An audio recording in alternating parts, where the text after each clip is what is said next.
Hi, everyone. Welcome to our latest edition of SuperNova Commencements. I'm Kashi Sehgal, your host. Today, we have a great show. You can find us on YouTube, Twitter, Twitch, Facebook, all the places. Welcome to our students, both those who have recently graduated and those that are going back to school or have gone back to school this year. It's a crazy year. You're still going to learn a lot, and it's going to be amazing. Today, we have an amazing show for you, and we're going to talk a lot about service and volunteering today. I want to bring our guest on screen to introduce her. Michelle Nunn is joining us today. Hi, Michelle. Hi, Kashi. So Michelle runs an amazing organization. It's Care USA. She's the president and CEO. She also was the former CEO for Points of Light, which is a huge volunteer organization. We'll talk more about that. She's run for Senate. She's done so many things. She's a huge voice in our Atlanta community. And so we're excited to have you today, Michelle. Thanks. It's great to be with you all. So, Michelle, tell us, please, where you went to school and if you remember your graduation speaker or speakers. Yeah. And when you say school, assuming college, is that right? All of the places. You've been to a few places. All right. Well, I went to a school called National Cathedral in Washington, D.C., and then I graduated from the University of Virginia in Charlottesville, and then I went on after a number of years of working and got what we call a mid-career master's degree from the Kennedy School at Harvard. And I think if I look back, I will remember my high school graduation speaker, because it was Madeleine Albright, former. Oh, wow. You don't forget her. Forget her. And I will tell you, the funny story is that my dad served in the Senate for a number of years. And so I was called into the principal's office, the headmaster's office, in the spring of my senior year. And you never want to be called into the headmaster's office. And he said, I have something very difficult to share with you. We've chosen Madeleine Albright over your father as the commencement speaker. And of course, I could not have been happier who wants their own parent to be their commencement speaker? How horrifying and embarrassing. So anyway, I could barely contain my joy and was invited to sit through Madeleine Albright's really wonderful commencement speech. And then I have to confess that I actually spent my last semester in India during the University of Virginia. So I did not, I got my diploma via the mail. Not via Zoom. Via Zoom. Yeah, that didn't exist. A lot of this didn't exist. So that's amazing that you were in India. I know a little bit about your time there, and maybe we'll get a few questions about that today. Can you tell us your career path from school to running and getting involved in volunteerism and then leading this huge humanitarian organization? How did that happen? Just high level. Well, I think so many folks feel like they have to have everything plotted out. And I will say that has not been my career. It feels like some combination of maybe some planning, but a lot of serendipity. And I knew when I graduated from college that I wanted to do something in service. And I actually thought that I would join the Peace Corps. So I was exploring a variety of different things. I also thought I would go to law school. So I interned for a judge, an extraordinary judge in Atlanta named Judge Shub, for just about a month.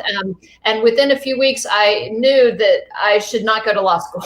It was not my strength or interest. And then I along the way met some people at actually Judge Shub's office who were starting an organization called Hands on Atlanta, and it was just getting started. At that point, it was the idea of getting volunteers more easily placed, and especially young people, and allowing them to work together and in the times that were not during the workday.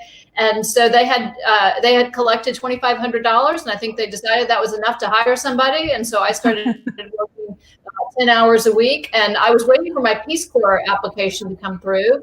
And when it did come through, I just decided that I actually had more to offer in my own community at that particular moment. And I continued with Hands On Atlanta, and I helped grow that. I was called the executive director. I was really a glorified intern. And I realized that I loved leading. I got to both create and develop projects, raise money, and grow an organization. And we grew Hands On Atlanta and eventually into a national network of volunteer organizations. So I would just say, for those of you who may not have it all plotted out and figured out, that there's a lot that you will discover as you go. And sometimes it's as important to rule things out as it is to rule things in. Yeah, that's a great point, Michelle. And, figuring things out as you go is perfectly great as a strategy, seeing the doors that are opening ahead of you. What is your purpose, would you say? What is that North Star, that guiding principle that has helped you make some of the decisions and helped you figure out what you say yes to and what you don't? Yeah, it's a great question. I mean, I think if I had to distill, which is always quite hard, I would say that I feel like my purpose is service, and my aspiration is to maximize my capacity to make a difference in the world. And there's a Frederick Buechner quote that I won't get exactly right, but it's something about finding where your deep happiness deep joy meets the world's deep needs. And so I think, we're always all, I think, discovering that in some sense. And that answer to that question changes over time. And I think that discovery is the wonderful journey of life. Is how do we find our place, and how do we find our purpose, and how do we find meaning and the capacity for contribution? Yeah, I love that quote. I'm going to have to look it up. So I was reading a little bit about CARE and saw that recently, or in the last fiscal year, CARE worked in 100 countries and directly reached 70 million people. That is so much impact. How did you go about organizing this and getting this together? And how do young people start on their journey of making an impact, maybe one day hoping to affect so many lives? Yeah, well, so I joined CARE 5 years ago, and it's an organization that this year is celebrating its 75th anniversary. So we're standing on a lot of shoulders in order to reach that kind of impact. And it's a big platform for making a difference, which I'm really profoundly grateful to be a part of and to be a steward of. But I would say that, we are organized through a sort of a network of country offices and partnerships. And so the way that we achieve impact is really, I would say we sort of think of ourselves as local actors that are globally connected. So part of the beauty of CARE is it's highly decentralized.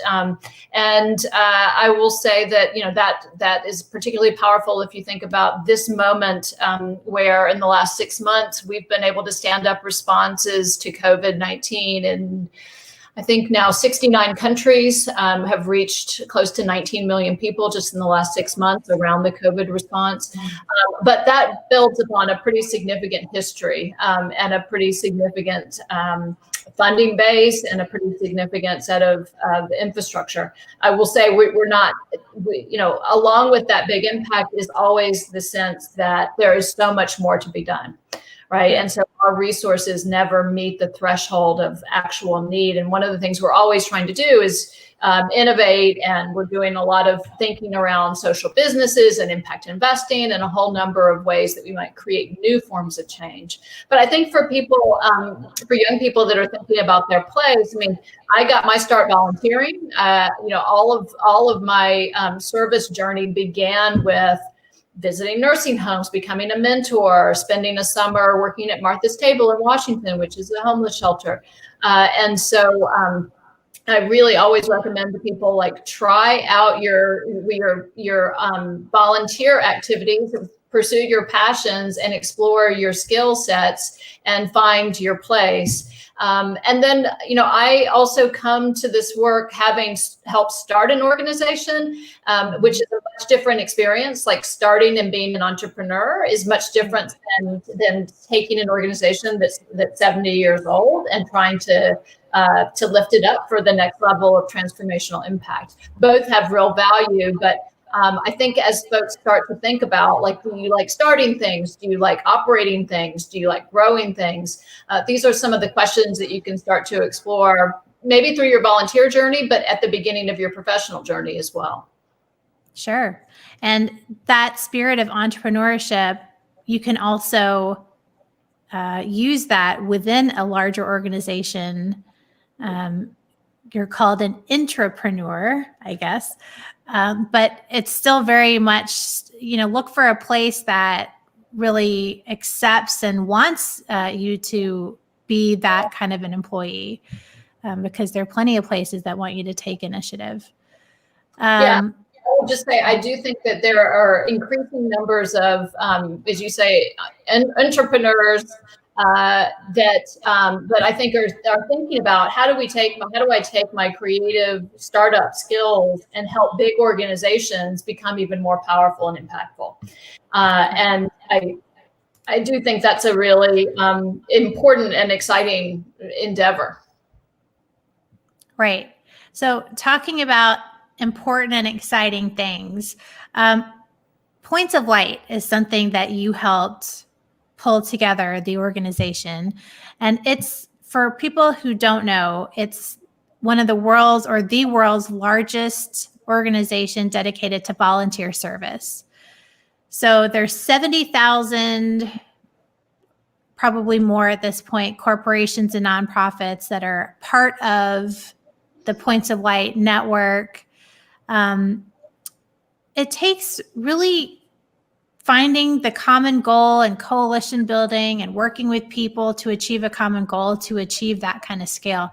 How do students learn how to develop the skill of coalition building? It's such an important thing in life, both within an organization and in your personal life. How do you go about honing that skill? Yeah, well, I think we all are practicing that all the time, right? So whether it's our family dynamics, or whether it's sports teams that we're a part of, or whether it's student projects that we're working on, the exact same kinds of skill sets that you're exercising in building coalitions and partnerships. And so, I would say a couple of things. One is, so think about how to practice enhancing and building those skills through, it doesn't have to be that you're doing it on some grand scale to begin with. Each day you practice those skills that you'll put into place for ultimately being a part of this, more bigger, perhaps professional journey. But I think some of the benchmarks of just general relationship building. One is communication. People say it's like a tiresome mantra for people in management, but as you're building coalitions and as you're building teams and building partnerships, like candid communication, transparency, as much upfront, especially as you're developing partnerships, as much upfront of level setting, being clear what expectations are, all of those things that we all do, but maybe don't bring as much attention to as we should. And then I think the other piece of that is I think some just the hard, because big partnerships ultimately still are grounded in trust. and just making sure that you're building your currencies of trust and social capital. And then I guess the final thing I would say is, I think that the best kinds of partnerships and the best kinds of kind of big breakthrough coalitions are around aspiration. And I think one thing that we need our young people to do is to be aspirational thinkers. One of the things as I talk about our journey starting Hands-On Atlanta at the point that we did was what were the lessons learned? I think it was actually that our not knowing what we couldn't do or what might not work was a real gift, right? So sometimes the actual the spirit of idealism and newness that you bring to an equation is the greatest gift that you can bring to the table, and to not be afraid of that. Absolutely. You're not confined by the way things have been done. You can be creative. Exactly. So actually, we have a lot of people tuning in, but my brother is tuned in. Kabir's tuned in, and he would like to know, what is the picture on the wall behind you? Oh, interesting. That's the first time. I didn't know anybody could even see that. I've adopted this as my office. This is a picture of a farmhouse, our family farmhouse out in the Skagit Valley of the Pacific Northwest. And it is a favorite place that we go to every August. And it is that house has been there, through my great grandparents' generation, and has pretty much remained the same, except that it's falling down at this point. But we are, especially in hot Atlanta August, we are very much missing our Washington State Pacific Northwest summer. And so I'm sure. I'm happy to look at that and be reminded. Yeah. I hope it's been safe through all the fires and everything happening right now. Yeah. Jeff Hillemeyer is also tuned in. And he wants to know, if you had the chance, what advice would you give to a 20-year-old Michelle Nunn? Oh, these are such good questions. I think I would say, don't be so afraid.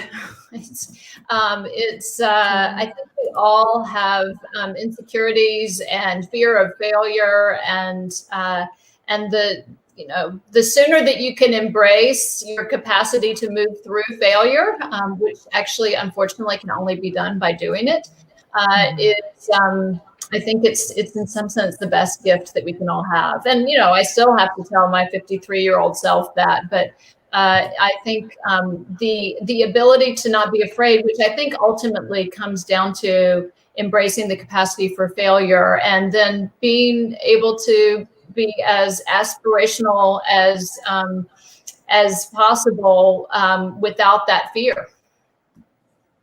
So taking that concept, what can young people do right now? We've got two major pandemics happening in our country right now, right? We've got COVID-19, and we have the social injustice, the racial injustice happening.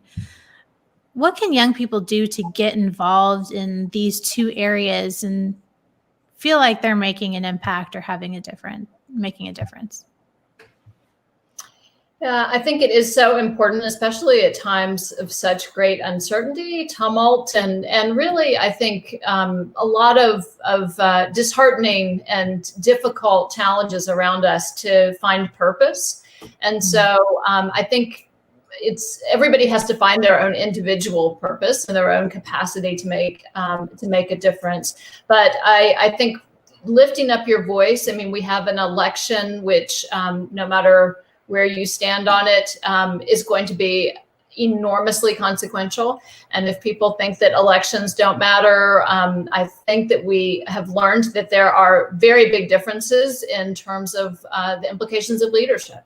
And so most fundamentally right now is having young people be involved in the election, and that means local elections, and that means state elections, and that means certainly national elections. So I think that's an undergirding kind of urge that I would have folks to think about. And I never want to miss the opportunity to encourage people to think about running for office, and at least ask yourself that question. It doesn't mean I would have never, as a young person, answered affirmatively that I would run for office. It took me many, many years to decide that I would pose that question to myself and much less answer it affirmatively. But I think people should consider just at least, again, posing the question. There are so many organizations that people can be a part of. There are so many social movements that are more organic that people can be a part of. But lifting up your voice, I think, has never been more important. Resourcing efforts that are critically important, elections, civic organizations, organizations like CARE, but so many others. Volunteering your time. I mean, Jeff knows a lot about this, and putting your skills to work in really important ways. I think all of those are really important. And then on the racial justice side of the equation, I do think young people are in the position to lead the way. I've been over the last couple of weeks reading a lot of James Baldwin and thinking back to, unfortunately, his voice feels all too prophetic and resonant from the 1960s. And I do think that that young people are leading the way and helping us usher in a new threshold of change. I think we should learn from our history and make sure that we are carrying through, but uniting young people with also older people, so that we really can take this moment and turn it into more systemic change. But I would, I guess, there are young people are already leading the way. I would just encourage and say that I hope that you'll call upon those of us who are older to be in support and partnered and allied in this quest for justice that we all need to be a part of at this moment. Yeah, so important. We could talk about fighting for justice for people all over the world. That could be our entire talk today, but we have some student questions to get to. Carter would like to know what would you do differently if you could go back in time? I think it probably ties into the answer that I gave, which is I just think I'd take more risks. And I think that ultimately means embracing the possibility of failure, of overcoming fear. But I think it's more around taking risks. I don't think, I really think people very rarely look back and say that they wish that they hadn't tried this or they wish they hadn't tried that. It's always a sense of wishing that they had, that they had given something a chance. And it's not the failure; it's the lack of trying that often haunts us. So that's what I would say. And then I would say, in combination with that, taking more risks, it's just being more aspirational. I mean, I just think about what you can do, and then figure out, like, what if I really lifted my sights and thought about what I could do at a world-changing perspective. See if you can keep pushing yourself to that, and then back down versus starting here and then going there. Sure. How do you build confidence? I mean, it seems like that's part of the taking risks and even thinking aspirationally. How do you build that confidence? I think it's just exercising your skills and experiences. It's one of the reasons that I encourage people to volunteer, is because I think you can try new things as a volunteer, and things that you might not be able to try professionally at first. And so I think confidence is built through experience. And so I would encourage folks to just try and broaden their experience base as much as possible, discover your great gifts in the world, and then figure out how to exercise those in the most powerful way, and the way that's most energizing and joyful for you.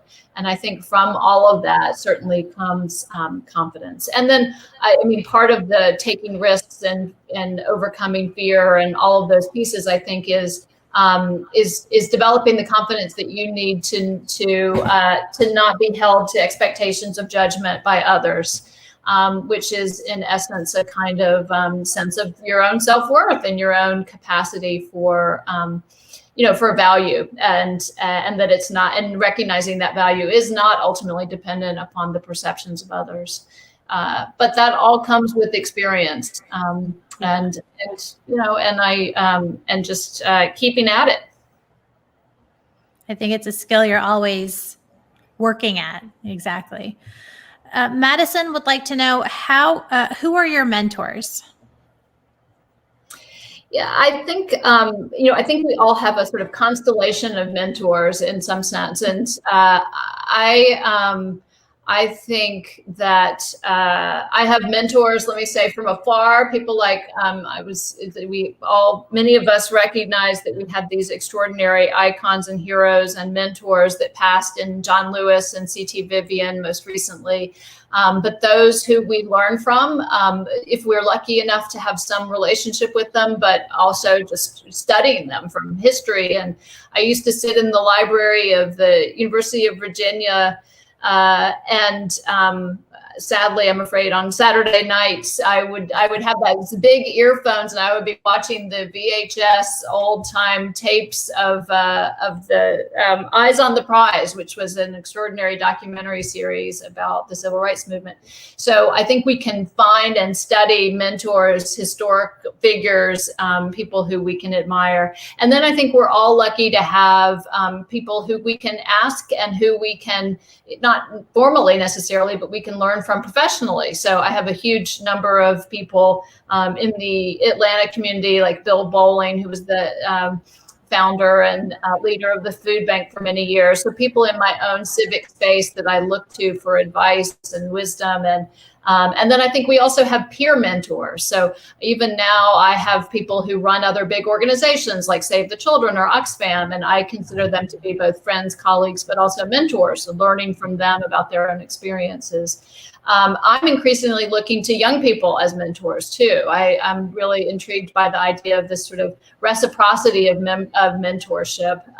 And really, like, I have somebody right now who I work with, who's probably at least 30 years younger than I am, who were geographically and racially and age-wise have had very different experiences. But we're finding that, for instance, in working together around issues of gender equality, that we're really learning from one another.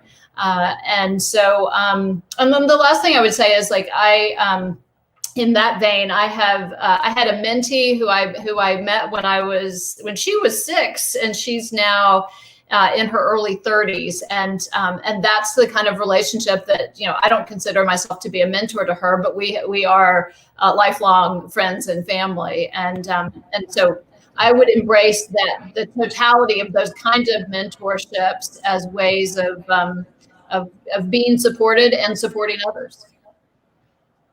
I love that concept of surrounding that constellation, like you said, of mentors, and that they really can be any age. It's not that it has to be someone older. You can learn from anybody. Yeah. So, sure. Yes, that's really very wise. Xavier has kind of a specific question. He said, my plan is to graduate with a degree in international business in May. Should I change majors? I want to work internationally, but I don't know if we'll be able to travel, which I guess none of us know. Yeah. So what should he do, or in your opinion? Yeah. Well, first of all, Xavier, I don't follow my advice is the first thing. You should collect a lot of different advice and then make your own determination and judgment based upon a whole set of inputs. But I would say that I would not make a decision on your major based upon the forecast for the next 18 months. I would base it on what your longer term interests are. I'm quite hopeful that we will be restored within the coming years to the capacity for travel, and I'm quite sure that we will continue to have international business. So if that's your passion and interest, then I think you will find a way to live that out. And I would say, I would recognize that it might feel like right now that this is our forever and there isn't any particular end in sight, but it will pass and we will move into another phase. And then I would also say that international businesses, I was just talking to the CEO of an international consulting firm this morning, and they're not stopping their work. You won't be on so many cross-Atlantic flights, which you may not mind. As you get older, you'll learn that that's not quite as energizing as it is when you're in your 20s. But right. I think that there will still be really important work that will be done in the short and long term from an international perspective. Yeah, I think you're right. John would like to know, what's the best and worst job decision you ever made? Yeah. I think that this is going to feel like a little bit of a cheat, but I'll just put it this way. I don't regret any part of my career because every part leads to the next part. So in terms of the best, I think meeting a group of people in my early 20s, right out of college, to start an organization that turned out to be a huge passion and unbelievably rewarding experience was a true gift of somewhere between serendipity and just a lot of good fortune. So I value and treasure those experiences, and to be a part of something. I love the work that I do now, but I have to say I often miss that sort of more organic startup work of actually going out and starting a tutoring program and building a house and doing the kind of direct community building that was so much a part of that beginning conversation of a startup organization. And in terms of the worst, you might think it would be like, you choosing to run for Senate in 2014 as a Democrat in Georgia, which was obviously not a great politically inspired timing, but I have no regrets about that. I think running for office, win or lose, is an extraordinary privilege and a great gift, and it's informed so much. And I wouldn't be at CARE if I hadn't run for political office. I'm quite sure, I would have had quite a different path. So I think it's a little bit in that frame of even those things that you might sort of think on the surface of them didn't lead you to where you thought you would be. They end up taking you in a direction that ultimately, leads you on the path that you can find great, I think, inspiration for and learning from. Yep. I agree. We're all very happy that you ran, just FYI. Yeah. And hopefully maybe you'll try again. Yeah. Okay. Or at least somebody who was a part of the campaign will run, and eventually there will be. I absolutely believe that there are ripples from all the things that we do, even when they don't land in the way that we originally intended that they might. That's absolutely true. Let's take one more. Paul would like to know how he joins a board. He said, I'm not on any boards. I don't run a company. What can I do to help? Do I do this through board service? Yeah, I think board service is a great way of contributing. And I think that it often starts with, so depending on where you are in your career, it can start with just being more of a pro bono consultant. So taking some of your skills and for instance, applying them to a technology platform for an organization that needs help. Or it might be that you're a lawyer and you provide pro bono legal counsel. And that becomes a platform which you get to know an organization. That's one pathway. I have to say that even though most people don't grow up thinking I want to grow up to become a fundraiser, like basically raising money, whether it's for a business or a political campaign or a nonprofit, is a part of almost every endeavor that I can think of. And so learning to raise money, which is part of what a board does. You will become indispensable if you know how to raise money, and you will be at the top of every board's list for you. So I would just commend that to you as something to build your resume on and experience of. And then I would also say, there's a lot of ways of going about it, but and find an organization or a set of organizations that you would be interested in serving, and start spending some volunteer time there. There's also a variety of board programs that people can go through where you actually can get placed. But being a part of a board is a great way of giving back and really getting to know an organization and building it. Yeah. Boards can be fun. So it's a great way to give back. Michelle, thank you so much for joining us today. We're really excited that you were able to spend some time with us. Do you have any last comments, parting thoughts for our students before we wrap up? Just how grateful I am to have the opportunity to share, and that I wish that I was more on the receiving end of your advice and counsel on the challenges that are before us, Kashi, and all of the students and young people that are joining. And I guess my encouragement is just that this is you are lucky enough to be coming into the world at a time of great historical inflection point, and you have the capacity to change it in really important and significant ways. So I hope that you'll seize that and be unafraid and be willing to take risks and build your confidence. And I can't wait to see what you're going to do in the world. Yeah, we can't either.